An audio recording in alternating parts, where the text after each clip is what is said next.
Good morning, good day, good afternoon, wherever you are. Thank you so much for being here. People are still filing in, so we'll give a few seconds as that happens.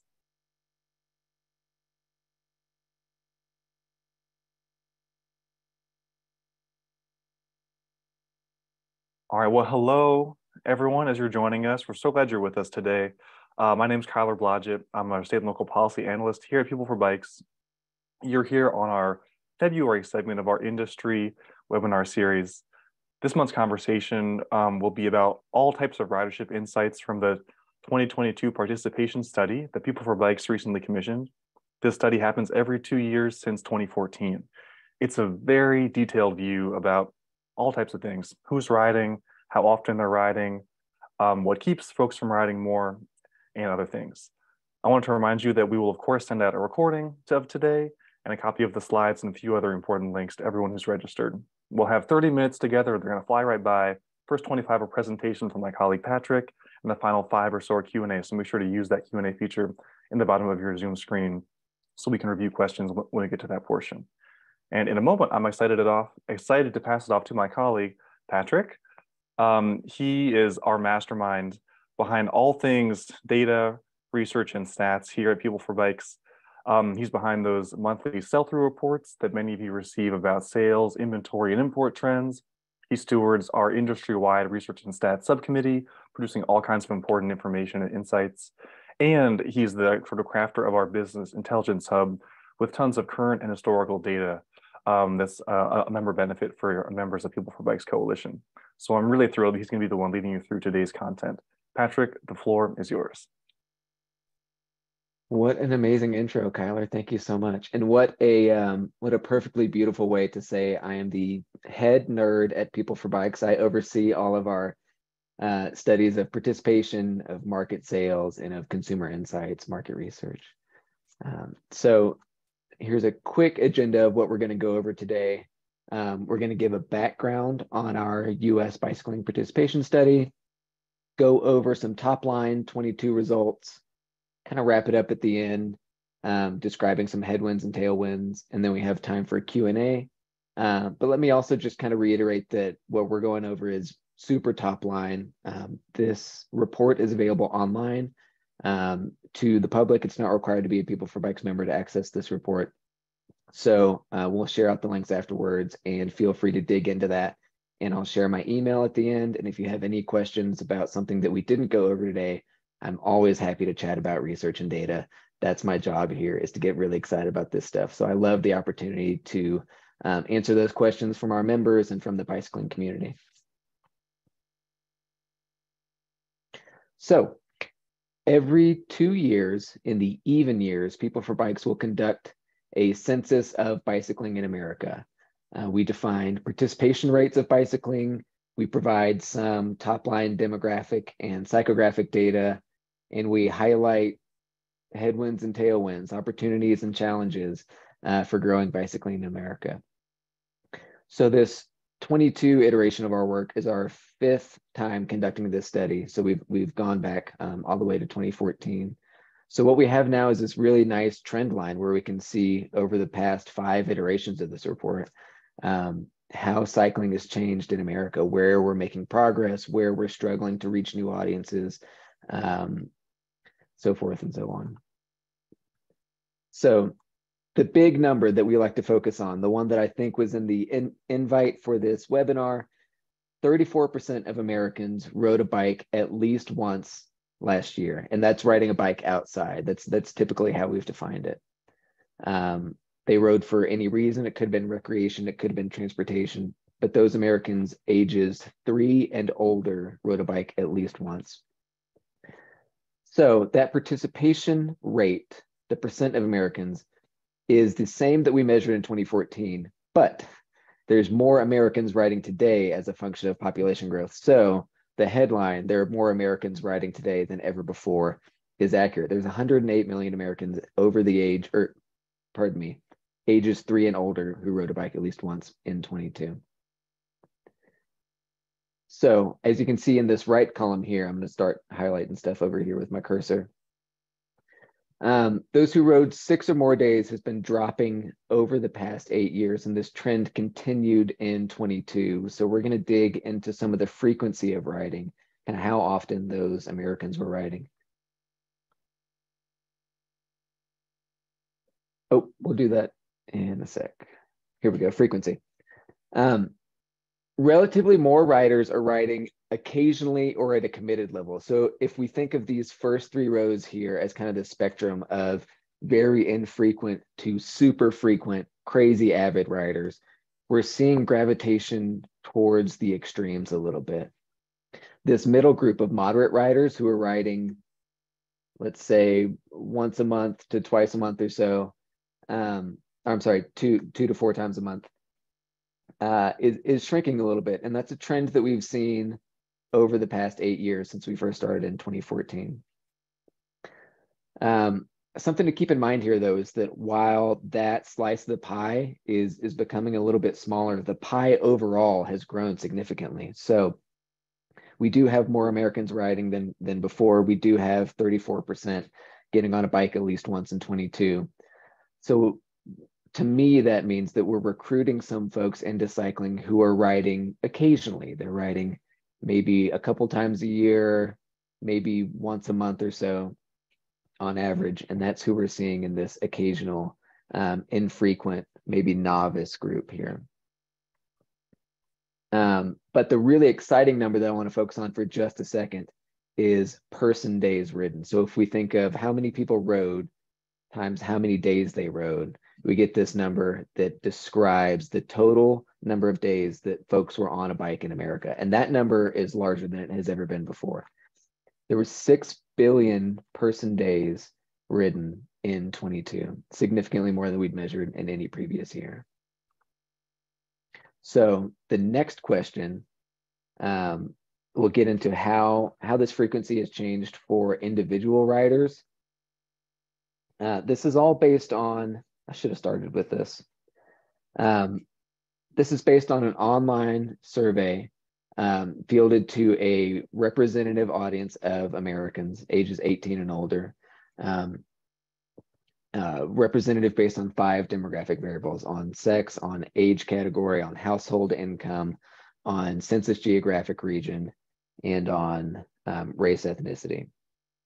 So in this online questionnaire, we ask lots and lots of questions about participation, about perceptions of bicycling, and about changes in bicycling. So what we're seeing here is the result of a question which tried to understand how an individual's riding has changed compared to the past 3 years. Are they riding more? Are they riding about the same? And we did see a growth in those who are riding less often. Throughout this whole report, as I have these little screen grabs from our report here, there's going to be green arrows and red arrows, which indicate a statistically significant change. So for instance, this change from 36% in 2020 to 35% in 22 was not statistically significant. We did measure a change, but the sample size wasn't large enough for us to say with a 95-degree confidence interval that change of 1% was statistically significant. But we did see an increase, a significant increase in those who are riding less often, which growing from 23% to 26%, it is a little bit concerning, but I think, at least for myself and for those in my circle, as we imagine how we rode in 2020 and the amount of time I spent on a bike outside trying to get away from my computer screen. I love you all, but I had to get away from my computer screen to go ride, and how we've transitioned back to hybrid work or fully in-person work and resumed our pre-COVID commitments with other leisure activities and other work travel and leisure travel. All of that, I think, is influencing this trend of folks cycling less often.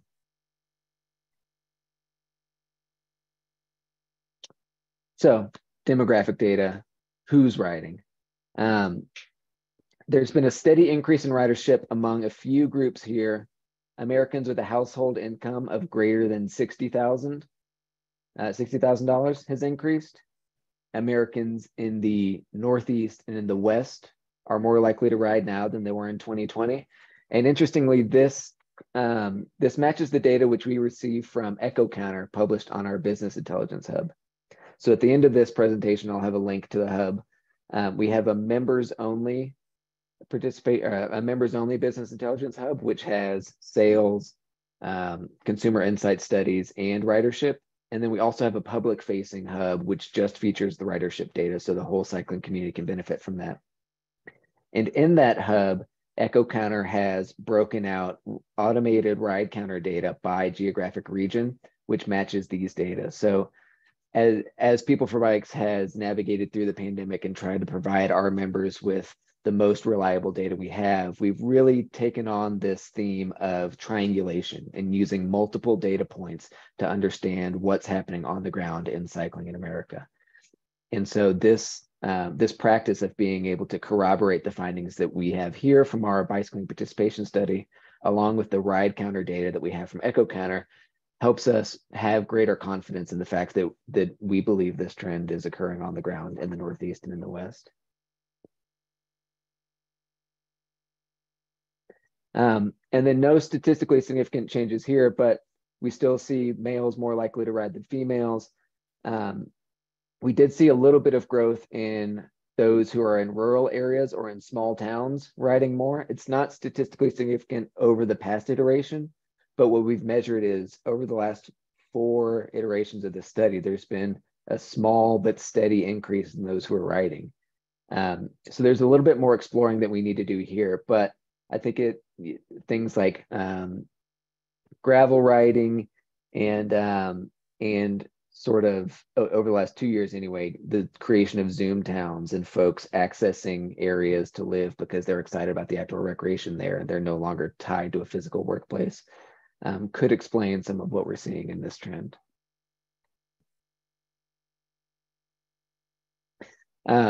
Youth participation. So let's talk about kids on bikes for just a second. Youth riding has continued a slow but steady decline, decreasing from 52% in 2020 to 49% in 22 for those 3 to 18. Sorry for those of y'all that can hear my dog in the background here. So we're still trying to understand why we're seeing this trend. It's happened the last couple of iterations, and we're not exactly sure what's going on. In 2020, there were concerns of parents were concerned about their children being safe outside. So participation close to home for youth was declining, but we're working on exploring this using our consumer insight studies in the Business Intelligence Hub. So every 2 weeks, we'll field a study to either a general population audience or a panel of enthusiasts who've signed up to receive People4Bikes emails and ask them questions to better understand what's going on the ground. So within the next week, we'll publish the results of a general population study asking parents about why their children might have ridden less or maybe not ridden in this past year. So look forward to those results being on the Business Intelligence Hub.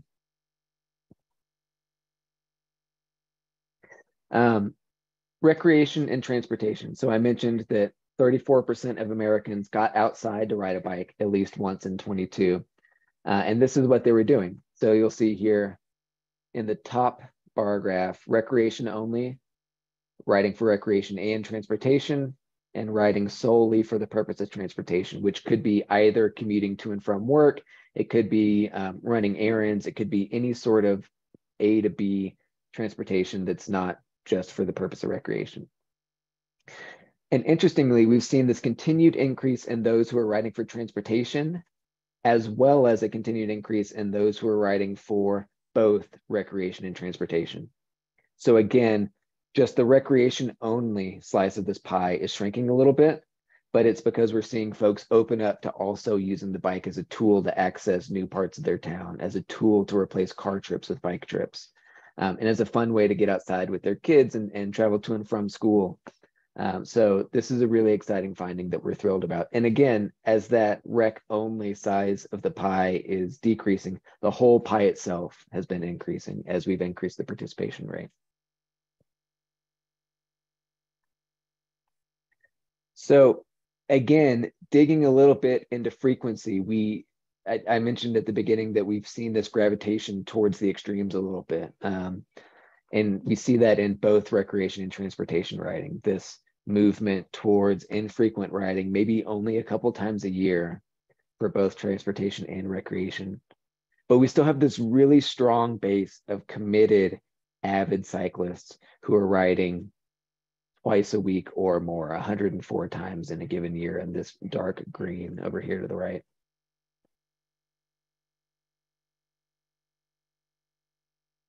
So let's talk about safety for a second. In this study, we ask about perceptions of safety, and we have our city ratings tools, which measures the connectivity of a city and the ease with which an individual could travel from one part of a city to another to access key things like grocery, education, places of business, that sort of thing.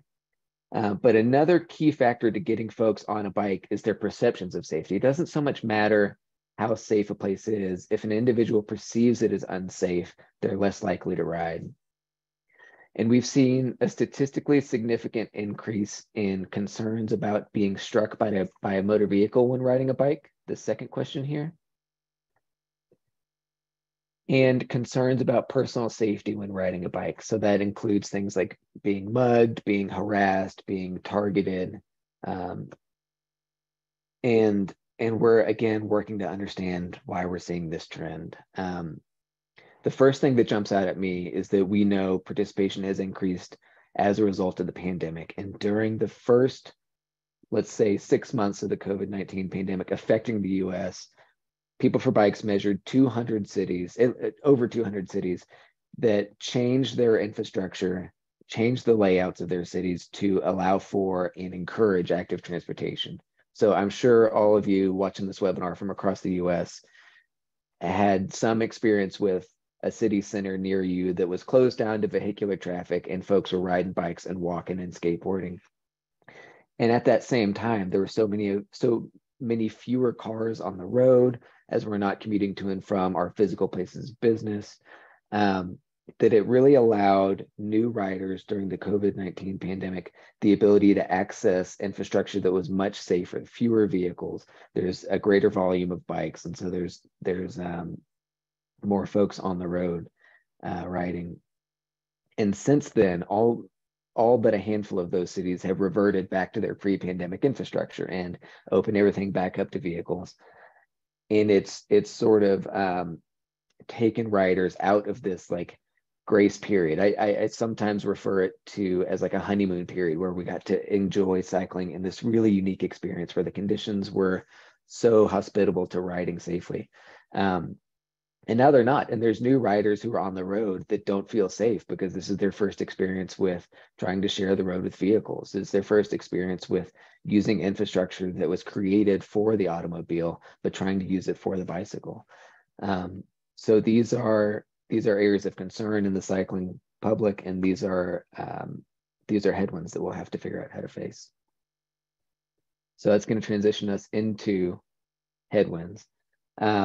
More infrequent riders. For reasons we don't yet understand, we're seeing riders either decrease in frequency, they're riding less in 22 than they were before, or get super committed. A small minority gets super committed and they're riding a lot. But what we want to do is we want to, I like to jokingly say that PeopleForBikes' mission is to get more butts on more bikes more often.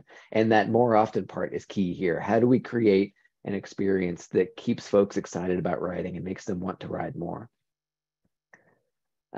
Youth participation, that's a big headwind. We would really love for this population pyramid of cyclists to be really wide at the base and have learning how to ride a bike be a part of the American experience and be ingrained in our education systems and in all of these existing systems that could help get kids familiar with bikes and excited about bikes and feeling safe riding bikes.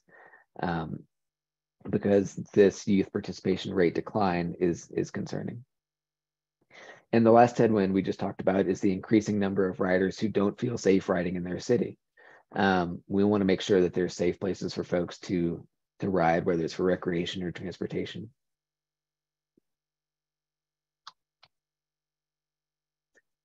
Tailwinds. So these are wins for us. More rider days than ever before. We're seeing more people on more bikes more often. Um, and more Americans are using their bicycles for transportation than ever before. I accidentally skipped that slide up here, but it is, oh no, this is indoor and outdoor. That's okay, we're gonna talk about this. We're seeing an increase in the participation rate of those who are getting outside to ride a bike. So both indoor and outdoor riding, and outdoor only here are the 34% that I've been hammering on. And then in addition, there's an increasing number of Americans who are riding indoor only. So this could be either at home, in their basement on Zwift. This could be at a gym. This could be at Orange Theory or similar places. Traditionally, we've defined the participation rate as those who've ridden outside. But if we're thinking about areas of expansion, if we're thinking about opportunities to reach new audiences, the indoor only crowd is a group that's familiar with cycling. They have some sort of literacy. They understand clipless pedals. They understand some of the gear that needs to be worn. And so this here is a really exciting trend for us to see, that there are more people getting on bikes at home, away from home, indoors, outdoors. More butts on more bikes more often is the goal here.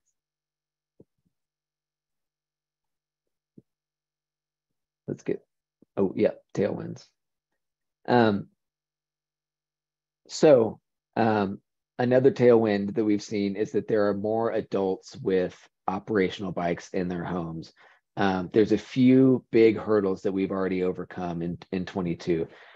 While we do have this headwind of infrequent riders, what this means is that we have more people on bikes. Like, that's the first step, is just getting someone on a bike. And once you're on a bike and you're having fun, then the next step is to increase your frequency. Having access to an operational bike is key to actually getting on that bike. And we have seen an increase in the adults, households with adults that have at least one operational bike. The rate of households with operational bikes for kids has decreased. So that's another headwind. You know, we're trying to figure out how to get more kids on more bikes. Access to a bike is pretty huge. But these are really easy barriers to overcome. Over here on the right, we have reasons for these bikes not being operational. Chains, tires, wheels. Some of these things are really easy to overcome when we have great relationships with local shops, when we have new opportunities for service departments traveling to homes and doing home calls, that sort of thing. There's a lot of opportunity here to get operational bikes in the hands of folks who want to ride.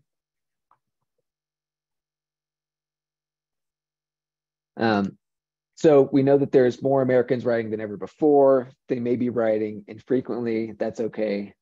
They've overcome the first big hurdle of getting on a bike, and we're working to get more folks on more bikes more often. So now we have a duty to make sure that they have a good time on the bike and they ride more often.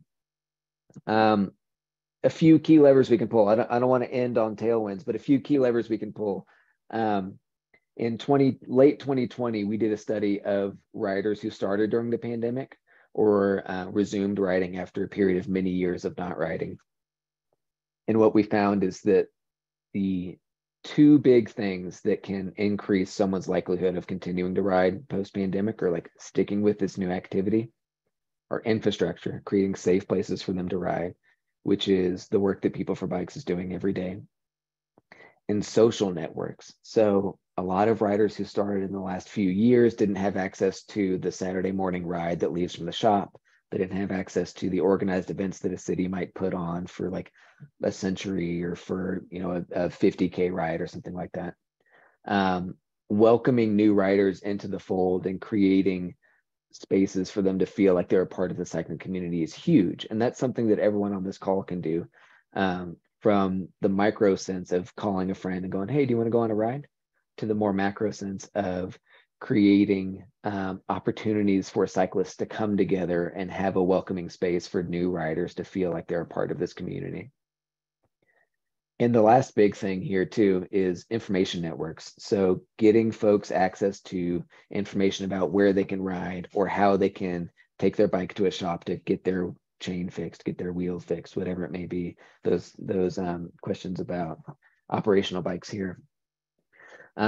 Access to information is so huge, and it's so easy now. The burden has, or the barriers have been reduced as everyone has access to sites like YouTube and other similar sites where we can post information. So lots of links here in the slide deck that'll be shared out afterwards. We have the study that I've described here. We have an archive of all the previous studies, which also contains a methodology doc that goes into all the nitty-gritty details of how we conduct this study. The PeopleForBikes member Business Intelligence Hub, the non-member public Business Intelligence Hub with the participation data, COVID participation study, which I described when going over the barriers, and single sport participation reports. So everything that we discussed here is at a really high level. Did you ride? Indoors, outdoors, recreation, or transportation? We dig a little bit deeper with the Physical Activity Council studies, and we get into single sport reports. And so we define it as road riding and mountain riding and indoor riding. So for those of you who are really focused on a more niche group of riders, you can access those studies here. And I've gone over the 25 minutes that I was allotted for this presentation. I'm the worst. But now we can open it up to Q&A. I think I already, yeah, perfect. I have a couple in here already. Stephen asked about trends in e-bike participation compared to standard bike. Do we see that accelerating or slowing? That's a really good question. We're excited to learn more. We have a study going out with Portland State, who might actually be on this webinar, looking at e-bike owners and their demographics and psychographics reasons for riding an electric bike, and how their trajectory from non-electric bike to electric bike might have included a pit stop at traditional bike or pedal bike. But as far as defining a participation rate for those who ride electric, we don't yet have that, but I would be interested in pursuing that for sure. And we have another question. How will the upcoming glut in the retail bicycle market affect use?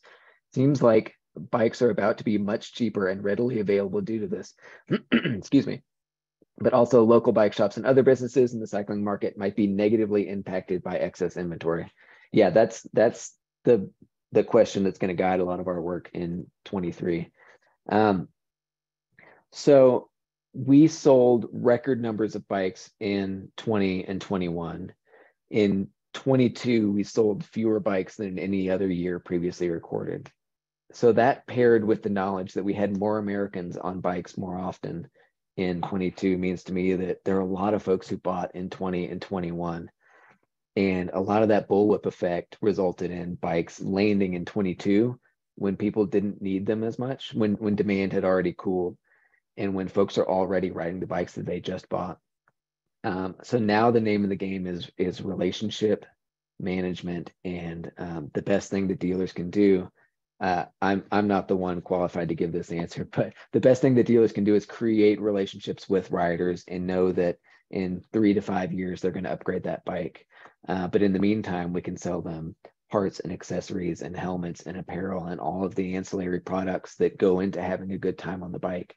And if they love road riding, then they're going to love gravel riding. And there's an opportunity to create a lifetime customer if we can focus on that part of it too. But yeah, chewing through the inventory glut of bicycles in 23 is going to be, it's going to be tough. Okay, I think I have a couple more. What was the question for the change in frequency in the past 3 years chart? Let's see. I have the whole study here. So this is the actual PDF that we have linked on the website. And for each of these pages where we display the results of a question, down here in the bottom, you'll see the exact question that we had in the questionnaire and the sample size for each study. So in 2014, there were 4,500 respondents for this particular question. I might have to transition to another question so I don't burn everyone's time here. But we'll share this out afterwards. I'm so sorry I can't answer this one in real time. Any data on organized riding, races, support group rides? No, we do have a question in our community survey about competitive riding, but we don't have anything on organized riding, unfortunately. I'm gonna answer one more, and then I think we're at time. Can I repeat the reason for decline in youth ridership? What are the challenges? We're not sure what those challenges are, to be totally honest with you. We're looking forward to learning more about that. We have a general population study out now, and we're fielding an enthusiast study soon to better understand why fewer youth are riding than before. This is a really tricky audience to study, though, because we can only ask questions of adults. We can only survey those who are 18 and older. And so that requires us to ask a parent about their child's activity. And adding that little bit of friction makes it necessary for us to like reduce the questions as much as possible in order to create an efficient questionnaire. But we've definitely highlighted the need to go back out and provide further context as to why we're seeing those trends. So again, look forward to those results in the Business Intelligence Hub. We'll share an email with the PFB members when those results are live, just so that everyone's aware that they can log in and they can dig into those data. Okay, I'm a few minutes over. Thank you so much, everyone. Kyler, do I kick it back to you? Sure thing. Everyone, thanks for a few extra minutes here. I'm so glad you are joining for this hot topic. You know, we've had more questions that we could answer in our time. Hopefully you come back with us in a few weeks. We'll be talking about a totally different topic, but equally meaty, you know, sustainability for our members and folks in the industry around packaging, product. So tune in for some new resources that we have for you all around that towards the end of February. But if not, have a great day and keep an eye out for that email with resources and recordings and all the rest today or tomorrow. Thanks for coming, y'all. Have a great day. Thanks, everyone.